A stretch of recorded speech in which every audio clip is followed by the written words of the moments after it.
പ്രിയപ്പെട്ട വിദ്യാർത്ഥി സുഹൃത്തുക്കളെ, കേരള യൂണിവേഴ്സിറ്റിയുടെ 2026 ഡിഗ്രി അഡ്മിഷന്റെ ഭാഗമായിട്ടുള്ള സെക്കൻഡ് അലോട്ട്മെന്റ് പബ്ലിഷ് ചെയ്തു.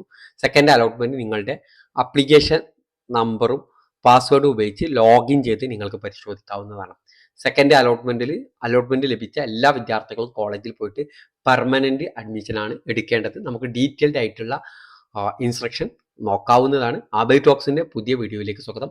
ഈ വീഡിയോ നിങ്ങൾക്ക് ഉപകാരപ്രദമെങ്കിൽ ചാനൽ സബ്സ്ക്രൈബ് ചെയ്യുക. കേരള യൂണിവേഴ്സിറ്റി സർവകലാശാലയുടെ 1ാം വർഷ ബിരുദ പ്രവേശനത്തിന്റെ 2ാം ഘട്ട അലോട്ട്മെന്റ് ആണ് പബ്ലിഷ് ചെയ്തത്. ഇത് പ്രകാരം അലോട്ട്മെന്റ് ലഭിച്ച വിദ്യാർത്ഥികൾ ഈ വരുന്ന 25, 29, 30 തീയതികളിൽ കോളേജിൽ പോയിട്ട് പെർമനന്റ് അഡ്മിഷൻ എടുക്കുകയാണ് വേണ്ടത്.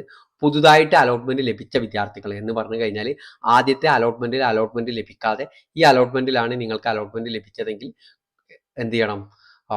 നിങ്ങൾ യൂണിവേഴ്സിറ്റി ഫീസ് അടക്കുക. ആദ്യഘട്ടത്തിൽ ഒരു വട്ടം ഫീസ് അടച്ചവർ വീണ്ടും ഫീസ് അടയ്ക്കേണ്ട ആവശ്യമില്ല. അതുപോലെ തന്നെ ഫീസ് അടച്ചു കഴിഞ്ഞാൽ അലോട്ട്മെന്റ് മെമ്മോ ഡൗൺലോഡ് ചെയ്തെടുക്കാൻ സാധിക്കും.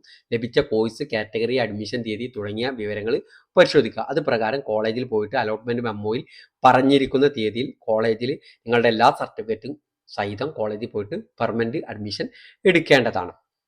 ഓക്കെ, നിങ്ങൾക്ക് ഹയർ ഓപ്ഷൻ നിലനിർത്തിയതിനാൽ പുതുതായി അലോട്ട്മെന്റ് ലഭിച്ച കോളേജിൽ ഹാജരായി നിർബന്ധമായി അഡ്മിഷൻ എടുക്കുക എന്ന് പറഞ്ഞു കഴിഞ്ഞാൽ ഫസ്റ്റ് അലോട്ട്മെന്റിൽ ലഭിച്ചു, നിങ്ങൾ ടെമ്പററി അഡ്മിഷൻ എടുത്തതെങ്കിൽ നിങ്ങൾക്ക് പുതിയൊരു കോളേജിൽ അഡ്മിഷൻ ലഭിച്ചു കഴിഞ്ഞാൽ ആ കോളേജിൽ പോയിട്ട് പെർമനന്റ് അഡ്മിഷൻ എടുക്കണം.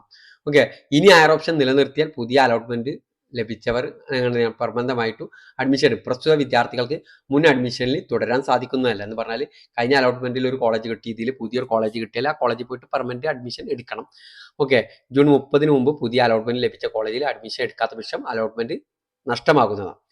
ഇനി സെയിം കോളേജിൽ തന്നെ താൽക്കാലിക അഡ്മിഷൻ എടുത്ത വിദ്യാർത്ഥികളുണ്ടോ കഴിഞ്ഞതിൽ, അവരെന്ത് ചെയ്യണം? ഈ അലോട്ട്മെന്റിൽ അതേ കോളേജിലാണ് നിങ്ങൾക്ക് അഡ്മിഷൻ എടുത്തതെങ്കിൽ കോളേജിൽ പോയിട്ട് പെർമനന്റ് അഡ്മിഷൻ, ഈ അലോട്ട്മെന്റിൽ പെർമനന്റ് അഡ്മിഷൻ മാത്രമേ ഉള്ളൂ, ടെമ്പററി അഡ്മിഷൻ ഇല്ല.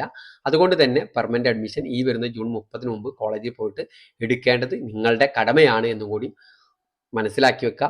2ാം ഘട്ട അലോട്ട്മെന്റ് സ്ഥിര അഡ്മിഷൻ എടുക്കുന്നവർക്ക് താല്പര്യമുള്ള പക്ഷം തുടർന്ന് വരുന്ന അലോട്ട്മെന്റ് പുതുതായി ഓപ്ഷനുകൾ സമർപ്പിച്ച് പങ്കെടുക്കാവുന്നതാണ്. ഇതിൽ നിങ്ങൾക്ക് പെർമനന്റ് അഡ്മിഷൻ എടുത്താലും അടുത്ത അലോട്ട്മെന്റിലേക്ക് നിങ്ങൾക്ക് പുതിയ ഓപ്ഷൻ കൊടുത്തു അഡ്മിഷൻ എടുക്കാവുന്നതാണ്.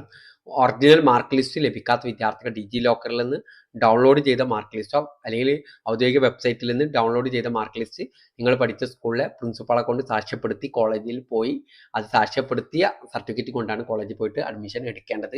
അതുപോലെ തന്നെ അപ്പാർ ID, ABC ID നിങ്ങൾ ക്രിയേറ്റ് ചെയ്യണം. അത് ഉണ്ടായിരിക്കണം. അഡ്മിഷന് വേണ്ടിയിട്ട് അക്ഷയ സെന്ററിൽ പോയാൽ അവർ ക്രിയേറ്റ് ചെയ്ത് വരും, അല്ലെങ്കിൽ സ്വന്തമായിട്ടും ചെയ്യാവുന്നതാണ്. അതിൻ്റെ ഡീറ്റെയിൽ വീഡിയോ ഡിസ്ക്രിപ്ഷനിൽ ഞാൻ നൽകുന്നുണ്ട്. Okay, thank you.